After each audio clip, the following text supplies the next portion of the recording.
जी 2 lakh quintal की है। 2 lakh quintal आज हमारे यहाँ सीड प्लांट उनमें जाती है, सीड प्लांट है उनमें जाती है सीधी जाएगी। धान थोड़ा कम नहीं है, माल मंडी भरे पड़े हैं माल भरे पड़े है, उठान नहीं है। सरसों की उठान नहीं हो रहा, सरसों की बड़ी सरसों 4300 से लेके 5000 तक बिकी जी।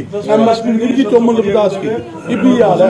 बारिश का मौसम है। ठीक। भुगतान ही नहीं है, तो उठान ही नहीं, भुगतान कैसे बजा। अच्छा मित्रों, पहले आप सवाल पूछोगे तो मैं अपनी बात कहूँगा। ठीक है,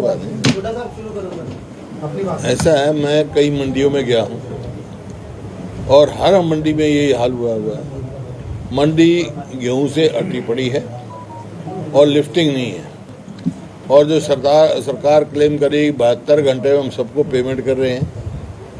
अब इतनी परेशानी में किसान है और आड़ती दोनों परेशान हैं। जैसे गेहूं की उन्होंने की कि भाई दाना को पिचक गया या लस्टर लॉस हो गया, उसकी इतनी कटौती होगी, इतनी कटौती होगी, कोई मायने नहीं इसका।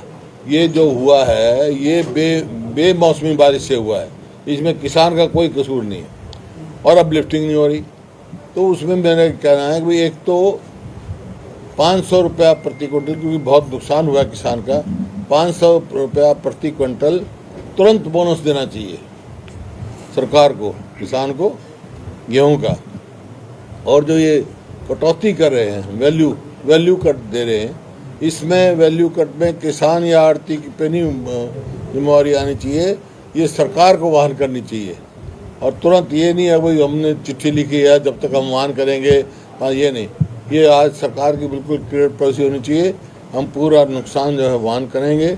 और जिस तरह सरसों का जो क्लेम इनका है, MSP देते हैं, किसान को मजबूरी में डिस्ट्रेस सेल में जाना पड़ा। 5450 रुपये उसका MSP है, लेकिन उसको कभी 4500, 4600, किसी को 4400 रुपये, इस हिसाब से सरसों बिकी है। तो इस सरकार की पोल बिल्कुल, चाहे MSP के मामले में भी, और ये 72 घंटे की पेमेंट की जो बात है, ये भी बिल्कुल पोल खुल गई है और कोई भी इनका कामयाब नहीं है। हर वर्ग परेशान है इस बात से, जहाँ तक मंडियों का सवाल है। बाकी अभी मैं वहाँ गया था गोहाना मंडी में, वहाँ भी यही हाल था। किसी भी मंडी में जाओ यही हाल है। लिफ्टिंग की बड़ी अजीब कहानी है। लिफ्टिंग जो है, लिफ्टिंग के टेंडर फरवरी और मार्च में हो जाने चाहिए थे और इन्होंने अप्रैल में किए। और फिर उसका क्या नतीजा हुआ है? उसका नतीजा ये है जो 17 लाख एकड़ खराबा हो चुका है, नुकसान हो चुका है किसान का। गिरदावरी अभी उसकी 10-15% हुई है, इनके पास ना पटवारी, और लोगों ने फसल काट ली, वो मंडी में आ चुकी। कैसे नुकसान आका जाएगा? इससे साफ जाहिर है कि सरकार की नीयत नहीं है जो मुआवजा देने की। तो ये है मुख्य बात। तो भाई, और आप सवाल पूछ रहे हैं। यूपी ने मार्केट फीस खत्म कर दिया, हरियाणा में भी कुछ ऐसा होना चाहिए, क्या मांग करते हैं सर व्यापारियों के लिए आप? भाई मांग तो बात यह है, पहले मांग तो किसान को MSP मिले और सब लिफ्टिंग हो, सारी फसलों पे MSP हो और बोनस मिले। आपने अभी कहा कि जो किसानों की MSP और जो अभी उनको बेचना पड़ रहा है उसमें बहुत डिफरेंस है, तो क्या आप इस तरह जो भावांतर स्कीम पहले की गई, भावांतर स्कीम इनकी विफल है, उसको आप नहीं, इनको खरीद करनी चाहिए। तो पूरे दाम पे इसको ऐसा है, भावांतर इन्होंने देख लिया। पहले मध्य प्रदेश में चलाई थी, वहाँ फेल हुआ, और यहाँ पे भी सारी भावांतर फेल हुई। ये तो एक टकोसला है। भावांतर का क्या मतलब? MSP खरीद करो, किसान से खरीद करो। लेकिन भावांतर आपने देखा बाजरे में क्या भावांतर था, खरीद क्या हुई? अब भावांतर सरसों में मिली है किसी को?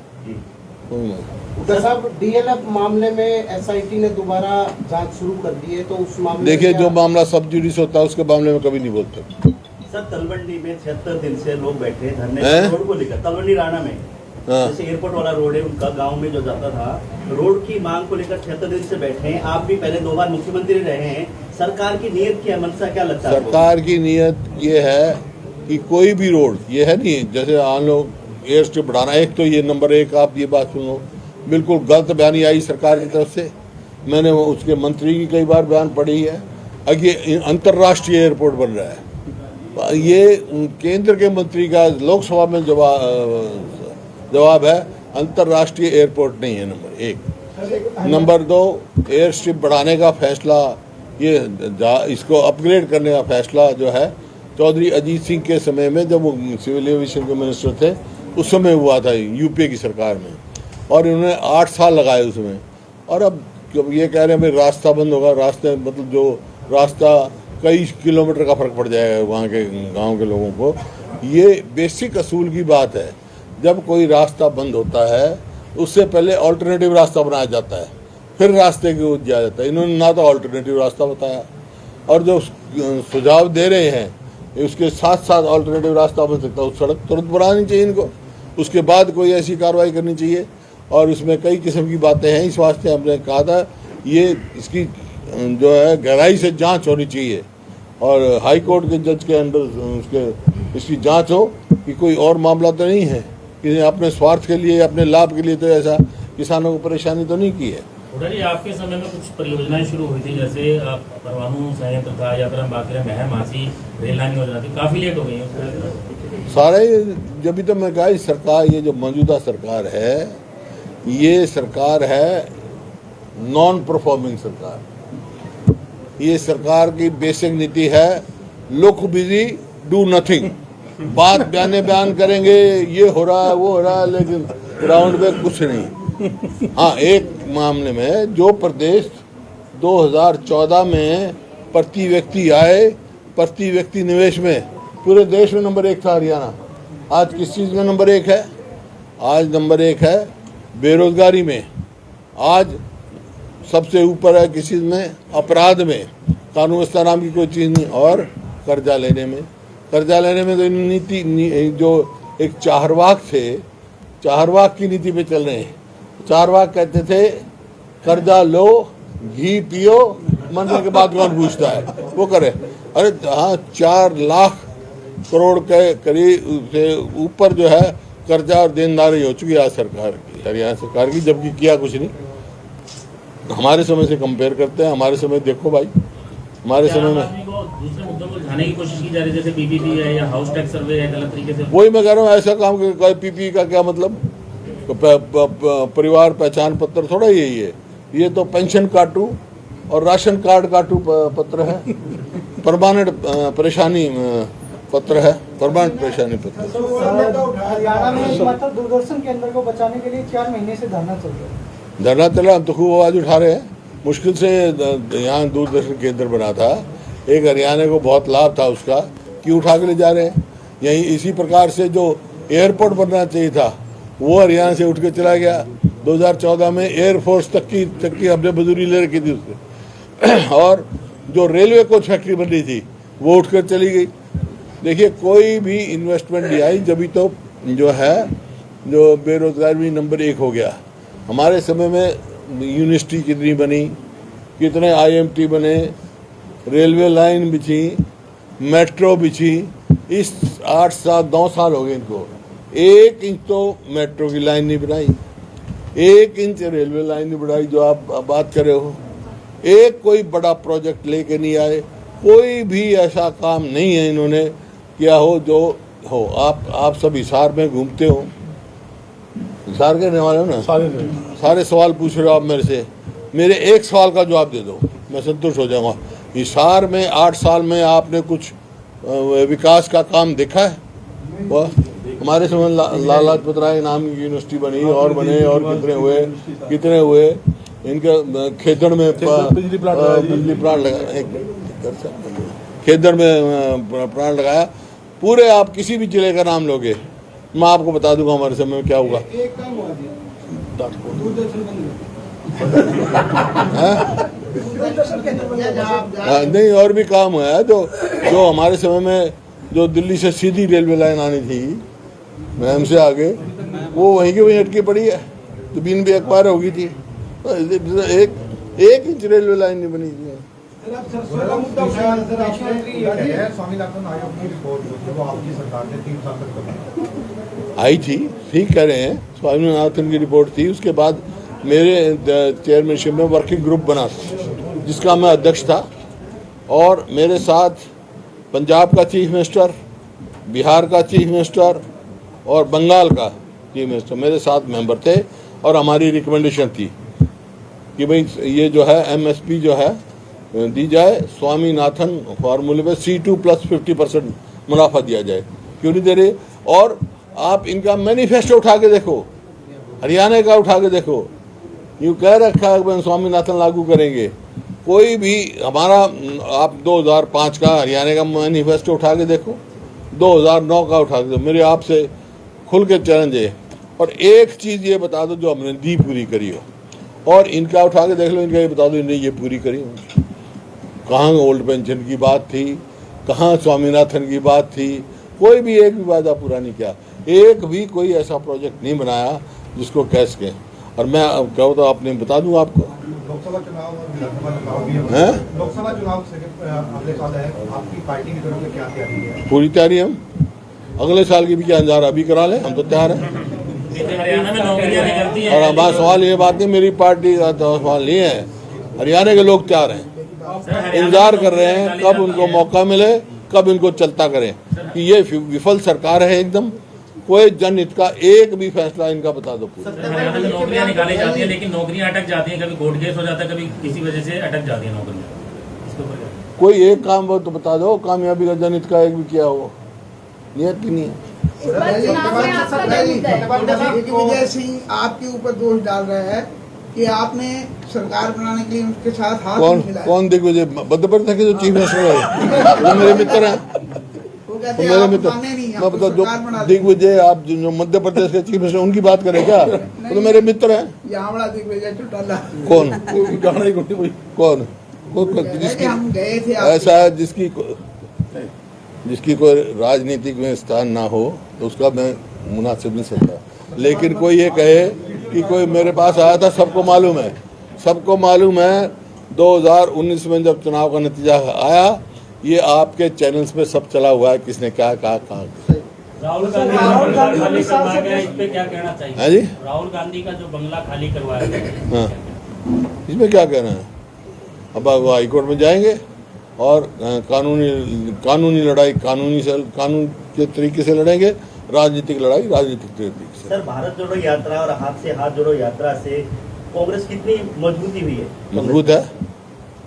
मजबूत है। आज आप स्वयं देख रहे हैं, जहाँ हम जाते हैं किस प्रकार से भीड़ उमड़ती है, चाहे सोनीपत का हो और भिवानी में देखना, हम विपक्ष आपके समक्ष करेंगे। इस बार चुनाव में आपके क्या प्रमुख मुद्दे रहेंगे? प्रमुख मुद्दे ही मुद्दे हैं, महंगाई है, बेरोजगारी है, कानून व्यवस्था है, और ये जिस प्रकार का हुआ अर्थव्यवस्था खराब हुई है, कर्जे में डूब रहा है हरियाणा, ये मुद्दे हैं। ओपीएस का भी आपने जिक्र किया, पिछले महीने पूरे हरियाणा प्रदेश का कर्मचारी वर्ग पंचकुला में लाठियां दिखाई, अभी पिछले दिनों हिसार में भी काले कपड़े पहनकर रोष जाहिर कर रहा था। क्या लगता है किस हद तक उनकी मांग? हमने तो मांग जायज है उनकी, और वो जो हमारी सरकार आएगी, कांग्रेस की सरकार, तो सबसे पहला फैसला ओपीएस का करेंगे हम, पहली कैबिनेट। सत्यपाल मलिक के बयान को किस तरह से देखते हैं सर? सीबीआई का क्या? सत्यपाल मलिक के बयान उनसे पूछो आप, सत्यपाल मलिक से। आपका क्या? मैं तो बयान जो आपने पढ़ा वैसे मैंने पढ़ा है। महिला कोच को सब न्याय चीज मिलेगा? की कोई ऐसी बात होती है तो उसको गंभीरता से लेना चाहिए। महिला कोच को न्याय बाकी मिलेगा? हमारी पार्टी का स्टैंड आ चुका है इसमें। महिला कोच को न्याय मिलने की उम्मीद है कोई? है? जो महिला कोच और संदीप खेल मंत्री का खेल है, उसमें कोई न्याय मिलेगा? देखिए, ये तो मैंने कहा था कि मॉरलिटी के ग्राउंड पे उनको स्वयं इस्तीफे दे जाना चाहिए था जब तक जांच रहा हूँ। वो एसआईटी तो बनी, सरकार की बनती हैं। ऐसे शराब के घोटाले में एसआईटी इनकी बन गई, रजिस्ट्री के घोटाले में एसआईटी इनकी बन गई, इसके बारे में एसआईटी इनकी बनी हुई, लेकिन रिपोर्ट नहीं आती उनकी। हरियाणा में भाजपा कराने के लिए इनेलो या आपसे गठबंधन हो सकता है? जी, इनेलो या आप पार्टी से? इनेलो आप पार्टी से, आम आदमी पार्टी से। आम आदमी कौन सी सीट है भाई? सर, भाजपा को हराने के लिए आम आदमी पार्टी से इनेलो से गठबंधन हो सकता है? कांग्रेस स्वयं सक्षम है। बीजेपी के नेताओं का कहना है कि लोकसभा और विधानसभा सीटों पे वो जो मजबूती से आएंगे, आपकी भी पेट बढ़ती जा रही, तो आप क्या कहना चाहेंगे? क्या? बीजेपी नेताओं का कहना है कि लोकसभा और विधानसभा में मजबूती से आएंगे, आपकी भी पेट लगा। और वो क्या कह के हम भाग रहे हैं? हम तो आएंगे, कांग्रेस आएगी, 2024 में हरियाणा में कांग्रेस की सरकार बनेगी। खिलाड़ी थे जो वो दोबारा से धरने पे बैठ गए सर। तो ये तो मैंने कहा था, इस सवाल उठाया हुआ है। जिन खिलाड़ियों ने हमारा देश का, प्रदेश का ही नहीं देश का दुनिया में नाम किया है, वो अगर इस धरने पे बैठे मजबूर हो रहे हैं तो कुछ दाल में काला है। इसको उनको न्याय मिलना चाहिए। नवीन के मुद्दे पर क्या कहेंगे सर? क्या मुद्दा, मेरे को पता नहीं क्या मुद्दा है। परिहार की जमीन लेके जो चल रहा है सर, परिहार नहीं, पैरावर। पहले पढ़ लो यार, फिर पैरावर गांव है और पैरावर गांव की जमीन हमने गॉड संस्थाओं को हमने कैबिनेट में दे रखी है। अब उसके ऊपर दंड नहीं जाना चाहिए, संस्था पे छोड़ देना चाहिए। जो संस्था करे संस्था को दे देना चाहिए। सर 2 मिनट मुझे हाँ? क्या करूँ? 2 मिनट अलग से मुझे तेरे को अलग से चाहिए, अलग से 2 मिनट चाहिए तो अपना कैमरा उठा, अलग कहीं जाऊंगा ना वहाँ दियो के लिए, नहीं तो सबको देना पड़ेगा। फिर डेयरी पे देंगे अभी डेयरी पे जाऊंगा। बिहार की टिकट बजरंगदास गर्ग को मिलने जा रही है, तो आपका क्या कहना है कि यहाँ से टिकट का चुनाव तो आने दो। हमारी साफ नीति है कि कांग्रेस पार्टी की हमारी नीति है कि भाई हम टिकट उसकी सिफारिश करेंगे। वैसे तो हाईकमांड फैसला करती है, जो जीतने वाला होगा उसमें आप जीतने वाले हो तो आपका भी नाम करते हैं। और बोलो।